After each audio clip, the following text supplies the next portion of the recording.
HighBridge, a division of Recorded Books, presents A Legacy of Discrimination, The Essential Constitutionality of Affirmative Action, by Lee C. Bollinger and Geoffrey R. Stone, read by Malcolm Hillgartner.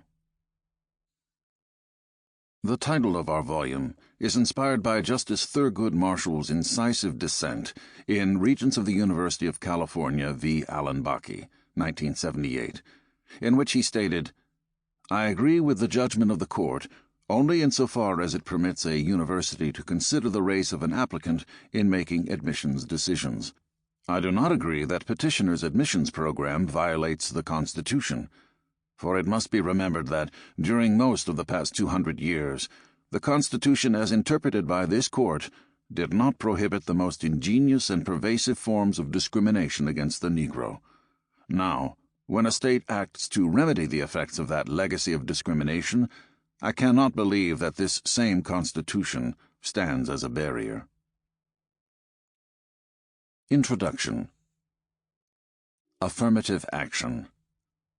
These two words, considered separately, sound positive, even benign. Yet as a phrase, they spark visceral reactions across American society. Some believe we do not have enough of it. Others believe we have too much of it. Nearly everyone who has applied for a job or admission to a selective college or university has an opinion about affirmative action, ranging from enthusiastic support to fierce opposition. The term gained currency in the early 1960s, during the Civil Rights era. President John F. Kennedy introduced the concept in Executive Order No. 10925, signed on March 6, 1961. The order included a provision that government contractors take affirmative action to ensure that applicants are employed and employees are treated fairly during employment, without regard to their race, creed, color, or national origin. What fair-minded person could object to that? But what began as a good-faith effort to expand opportunities to Americans who had historically been denied them, especially black Americans, soon became defined, in the minds of some, as preferential treatment for some groups at the expense of others. How did an effort to level the playing field for all Americans come to be interpreted by some Americans as a zero-sum game? A ruthless competition for coveted positions in schools and workplaces, with clear winners and losers. Further, given that 6 decades after President Kennedy signed his executive order, and that many segments of the population still encounter discrimination as a result of their race, creed, color, and national origin, where do we go from here? In this short book, we passionately, and we hope, convincingly, argue that black Americans, despite emancipation from slavery, despite Supreme Court decisions such as Brown v. Board of Education, and despite congressional legislation upholding the right to vote and other progress made since the Civil Rights era, still do not compete with their fellow countrymen and women on a level playing field. We argue that this nation's obligation to remediate past discrimination based on race is far from over, and we contend that conscience and jurisprudence not only can but must be intertwined to advance and protect the American ideals we claim to cherish. Affirmative action, we hold, is not only constitutionally permissible, it is morally mandated. It is the right thing to do, as well as the just thing to do. Critics of affirmative action, even those who would concede that everything we have asserted about the lack of a level educational and economic playing field in the United States may in fact be true, decouple conscience and jurisprudence. They argue that under the Equal Protection Clause of the 14th Amendment, which prohibits selective denial of rights on the basis of race, our nation should not constitutionally permit the state to take race into account, even for the noblest of reasons, because the state, when granted that authority in the past, abused it for centuries. Given the effort it took to unwind 3 centuries' worth of race-based law, why, they ask, would we ever want to re-empower the state in that realm, even if for ostensibly good reasons? Accordingly, they assert, any exception to or workaround within the 14th Amendment is unacceptable and should be strictly prohibited. We disagree. It is possible both to comply with the language and essential purpose of the 14th Amendment and to allow the state to create truly equal opportunity for all Americans. Indeed, the risk that the government would abuse its capacity to do good is, in our view, an overstated risk. A classic slippery slope argument which assumes that if we crack the door open a bit further, for good reasons, that invariably means the government will begin applying race-conscious policies for bad reasons. But this logic relies on an assumption that American jurists, not to mention legislators, educators, news media commentators, civil rights activists, and 331 million citizens, will not be able to tell the difference between good reasons and bad ones. Further, why is the burden placed on affirmative action proponents to expressly show there will not be such harm, as opposed to challenging affirmative action opponents to show that there will be? Is it not better to confront injustice and expect to modify and course-correct in real time as required, rather than protect and defend an unjust status quo? Given the composition of the Supreme Court at the time of this writing, there is temptation among affirmative action supporters to engage in hand-wringing over the fate of the policy. We resist this temptation. Time and again, the American judicial system has demonstrated that it has the capacity to engage the ever-shifting American story, shrewdly recognizing when pivotal social and political inflection points have arrived and when past and present need to be reconciled to forge a more just society. As debates over affirmative action are waged in the coming decade, in state legislatures, at the ballot box, in courtrooms and classrooms, in the media, and at the kitchen table, America will be presented with a once-in-a-generation opportunity to reassert its commitment to advancing opportunity, dignity, and equality for all Americans, for generations to come. Will the court and the country deliver on their promise to enable Black Americans to access education and related social mobility denied them for centuries? Will higher education be enabled or obstructed in those efforts? We explore these questions and many more in this book. We examine affirmative action's original intent, impact, and future prospects. We discuss the role the courts played in shaping both American attitudes about and outcomes related to affirmative action. Our focus, generally, is on the law and, in particular, its impact on Black Americans and other historically disadvantaged groups. In addition to evaluating the content of judicial decisions, we also explore the ever-changing social and historical contexts in which race-related rulings were, currently are, and are in the future likely to be forged.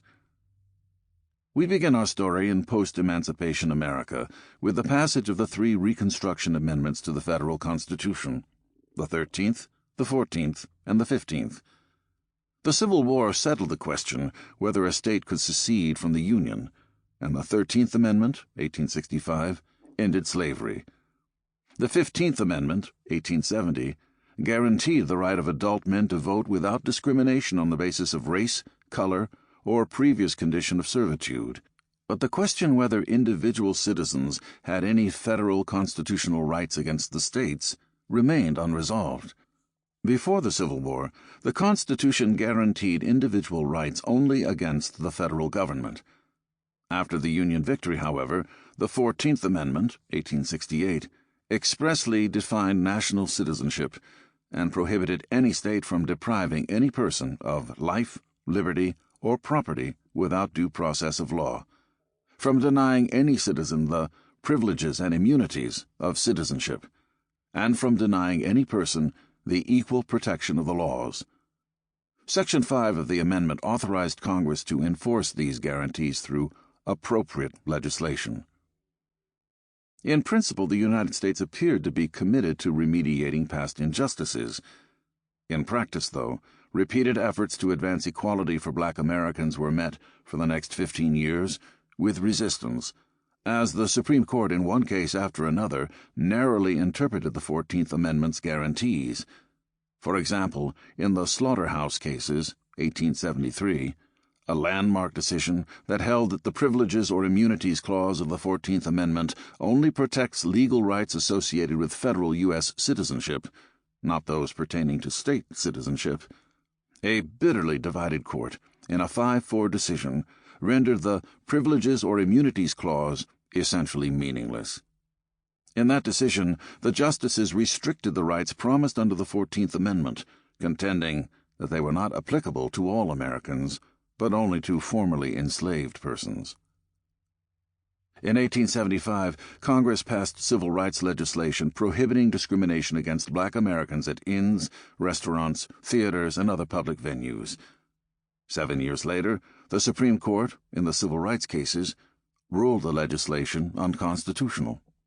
The 14th Amendment, said the court, disallowed racial discrimination as practiced by the states, but private individuals were free to continue discriminating against black Americans if it was local custom. And custom it was, in a large swath of the country. Discrimination against black Americans continued, unregulated and unconstrained. This hair-splitting by the court was greeted with indignation by proponents of racial equality, who pointed out that the lines between the public and the private spheres were blurred daily in American life, since transportation services, restaurants, and scores of other privately owned businesses were regulated by governmental authorities. Further, the 15th Amendment may have guaranteed the right to vote to black men, but the states were allowed latitude to define their electorates for themselves. 11 former Confederate states seized this opportunity with gusto and rewrote their constitutions to include new provisions calling for the establishment of Byzantine voter registration protocols, white primaries, literacy tests, and poll taxes, and other measures intended to nullify not only the votes of black men, but also the votes of white men who supported racial equality. Since white and black prospective voters were both required to navigate the same obstacle course, the Supreme Court in 1898 ruled in Williams v. Mississippi that poll taxes and literacy tests did not violate the 15th Amendment. And in what was to become the most historically significant case of the era, in Plessy v. Ferguson, 1896, which we discuss in greater detail in Chapter 2, the court, in an 8-1 decision, upheld the notion that state-dictated equal but separate railway cars for black and white passengers were consistent with the 14th Amendment. The court explained, "We consider the underlying fallacy of the plaintiff's argument to consist in the assumption that the enforced separation of the two races stamps the colored race with a badge of inferiority. If this is so, it is not by reason of anything found in the Act, but solely because the colored race chooses to put that construction upon it." Emboldened by one Supreme Court victory after another, states and municipalities nationwide, especially but not exclusively in the South, enacted even more of what would become known as Jim Crow laws, all of them designed not only to keep the races separate, but to push black Americans to the margins of American society. In the decades that followed, state and local laws decreed that black and white Americans could not be educated at the same schools, be treated in the same hospitals, drink from the same water fountains, or be buried in the same cemeteries. For the purposes of a short book focused on affirmative action in higher education, our story turns next to the most significant Supreme Court decision of the last century, Brown v. Board of Education of Topeka, Kansas, 1954, in which the court overruled Plessy and its logic in the realm of public education. We then follow desegregation and affirmative action's turbulent journey, and black and white Americans' equally turbulent journey, through the decades that followed, up to the present day when, in the aftermath of the 2020 police murder of George Floyd, nearly everyone in America, not only people of color, engaged in one of the most serious and urgent reckonings over race in the nation's history. In Chapter 1 we analyze Brown in depth, before pivoting to an examination of American society's varied responses to the decision, from expected outcomes, such as Southern resistance to integration, to unanticipated developments, such as white flight from cities, which began in earnest in the 1950s and continued for decades. We discuss how, in the aftermath of Brown, a growing civil rights movement kept questions of racial inequality before Congress, the courts, and the American people.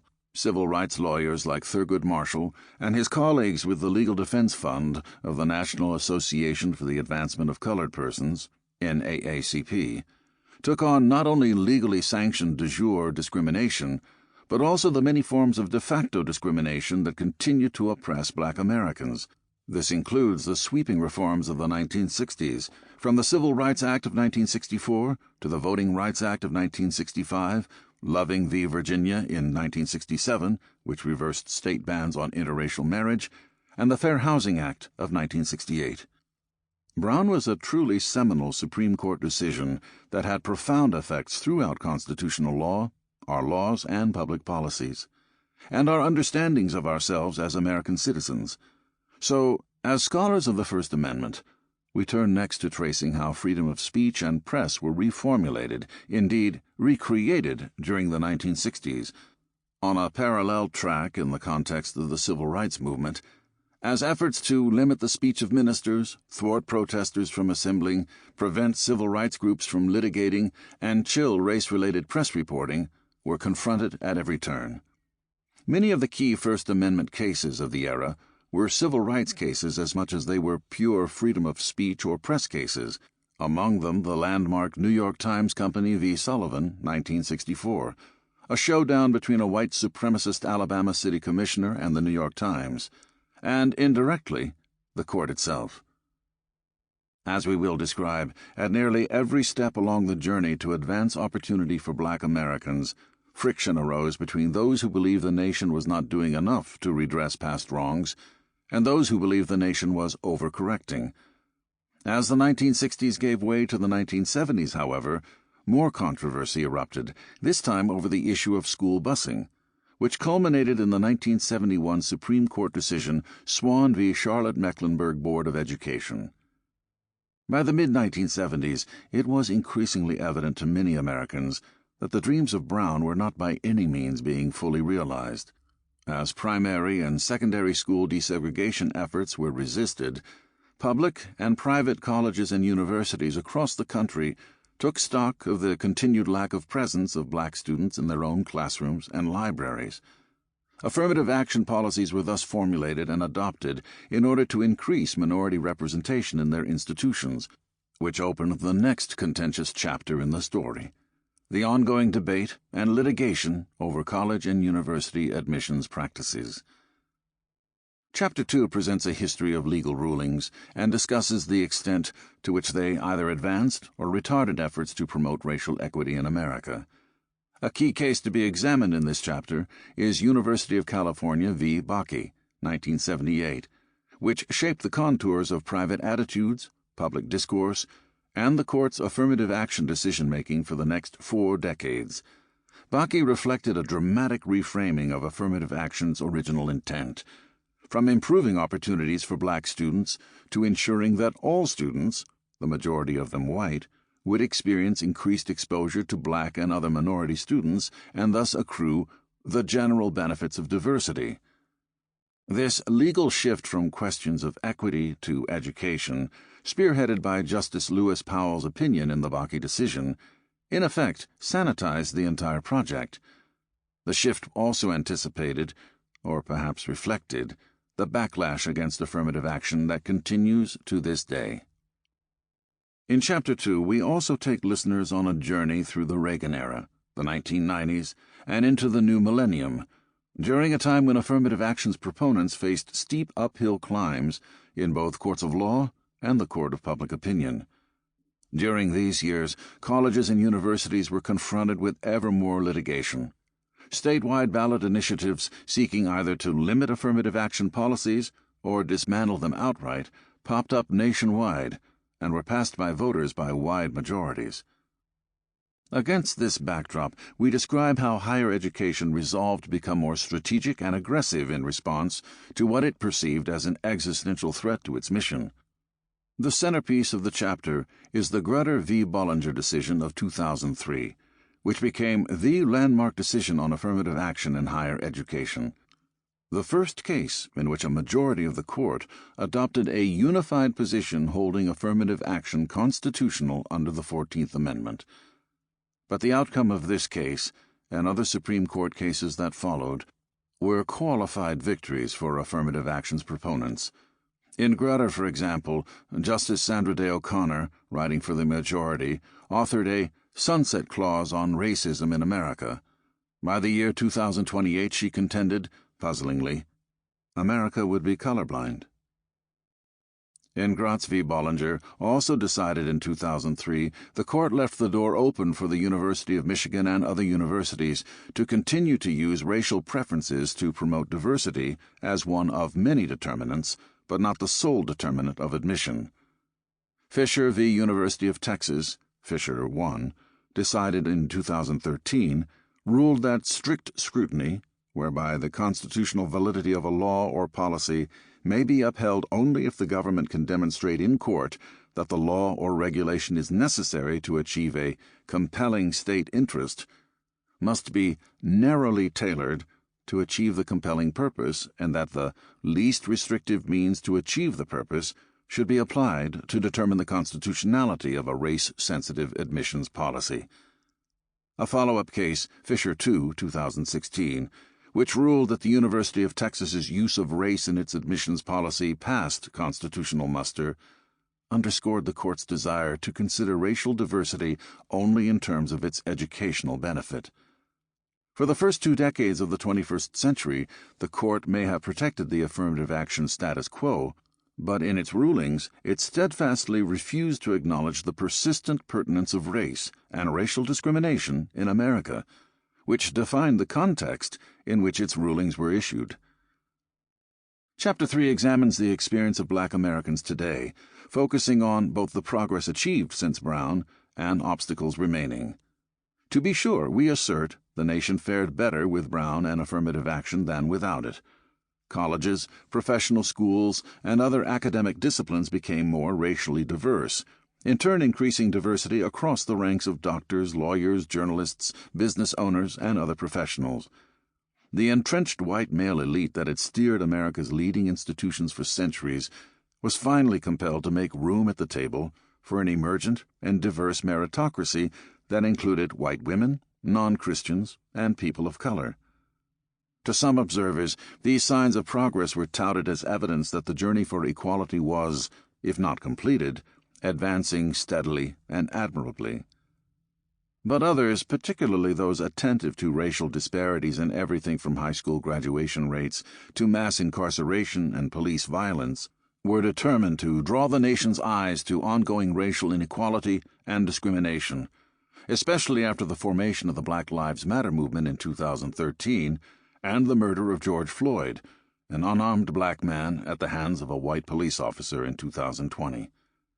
Supporters of ongoing efforts to lessen racial discrimination shined a light on recent state and federal measures that contravened the Voting Rights Act of 1965.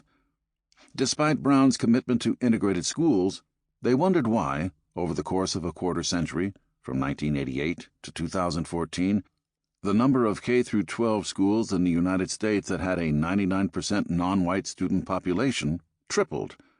They questioned why black men and women, who comprise 13% of the U.S. population, comprised less than 8% of the white-collar workforce, but more than a third of Americans incarcerated in prisons. They reminded America that black Americans, more than any other group, still endured discrimination, not only by the police, but in employment, access to credit and capital, access to housing, access to quality educational and healthcare facilities, and, indeed, across virtually every facet of their lives. In Chapter 4, we assert that affirmative action remains worthy of defense and protection, because for millions of black Americans, the dream of equal social, economic, and educational opportunity remains a dream deferred. It is important to note that the roots of affirmative action as a form of redress for racial injustice took hold during the Reconstruction era under the direction of black and white Republicans. Moreover, in the 1920s through the 1940s, this understanding of justice expanded in what would be called the Black Freedom Movement to include interracially coordinated efforts to champion equality for black Americans, and bloomed with the Brown decision, which fundamentally reshaped the American legal, political, and social landscape. Brown, perhaps more than any Supreme Court case in history, highlighted the potentially revolutionary role of the judiciary in setting the boundaries of public life, and it revived old debates about the proper relation of federal to state power. Moreover, Brown forced America as a nation, and Americans as individuals, to confront and reckon with values, beliefs, and impulses that were sharply dividing, ranging from the role of the judiciary to definitions of equality to the nation's capacity to live up to its professed core beliefs.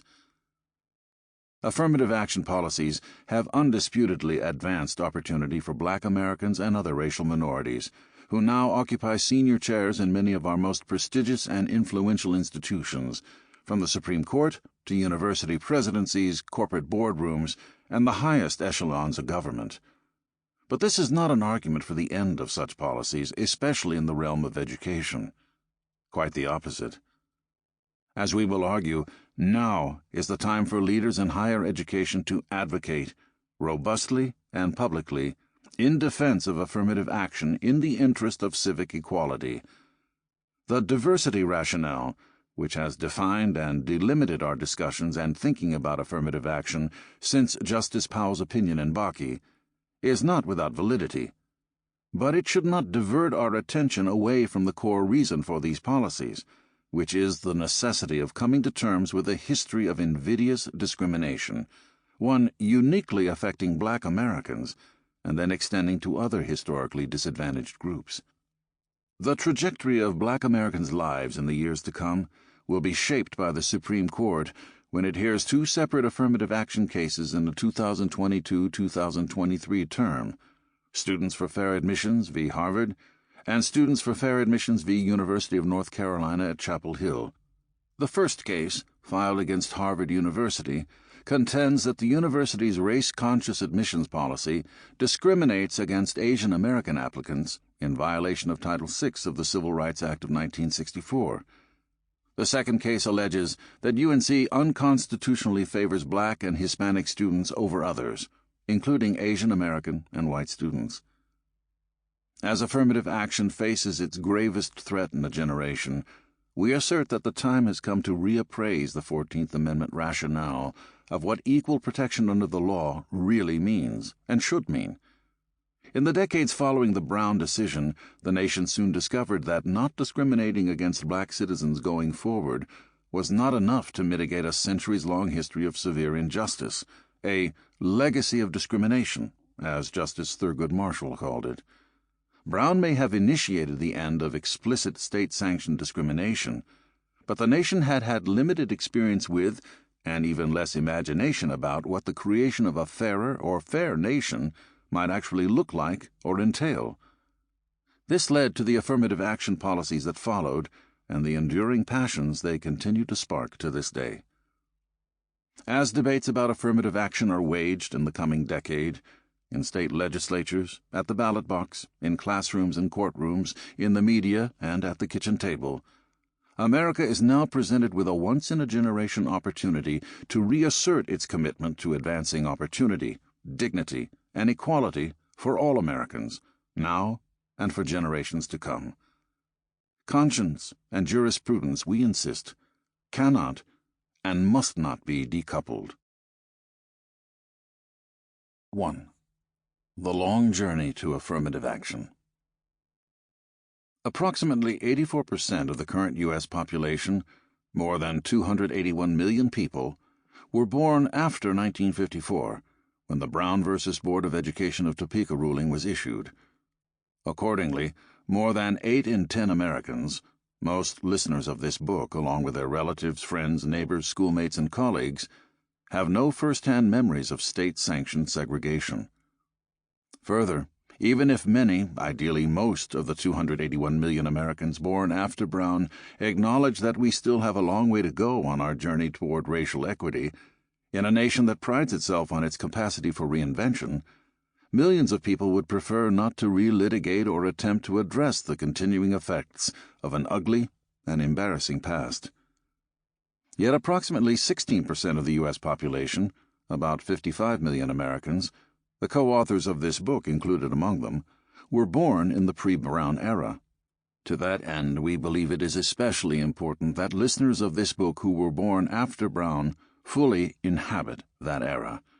Because, as we explore the social and legal dimensions of affirmative action in the chapters that follow, we posit that many, especially white listeners.